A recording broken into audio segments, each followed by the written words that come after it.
Жан бағам деп өмірмен таласамын, нәпсі керіп әркіммен санасамын.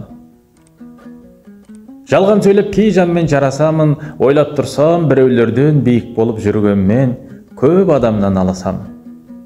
Жасымыз ұлғайғанмен ғылым емес, сауық іздеп жүреміз балаша біз. Болмашыны той етіп көпті жисақ, арақ шарап таусылмас тамашамыз. Намыспенен ар деген биік ұғым, аяқ асты болуды қарасаңыз. Сырт көзге миллионерміз, жеке тұлға, шын мәнінде жай ғана қарашамыз.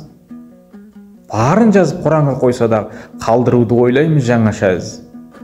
Жан таласып, бақ қуған бағытыңда өлім күтіп тұр екен қарасаңыз. Ақыретке апарар ештеңең жоқ, сөйте тұра ертеңге палашамыз. Дәл бұлай білмейм қанша тауасармыз. Ойлансаң, осы жайттар қажытады. Өзгертуге болады қаласаңыз. Жаныңызға тыныштық орнай деген Алланың сізге берген нығметін санасаңыз, қолдағы барыңызға қанағат қып, маңдаймен сәждеге жанасаңыз. Авторы Әбілхайыр Асылбеков.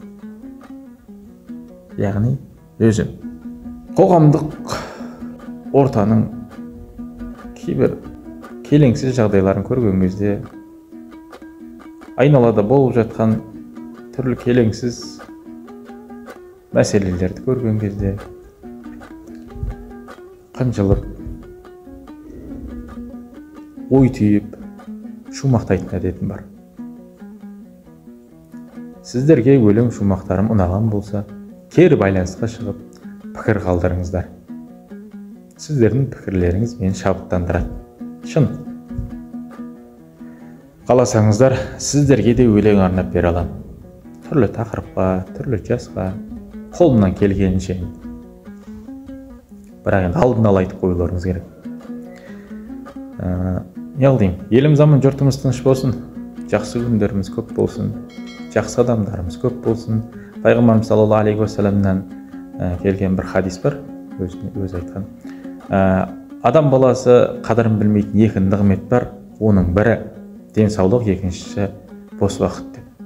Осы екі нәрсенің қадірін білейік. Деніміз сау кезде денсаулықтың қадірін білейік. Бос уақытымыз бар кезде соны үнемдеп, жақсы игі істер жасауға жұмсайық. Аман болыңыздар. Келесі жүздескенше сау саламатта болыңыздар.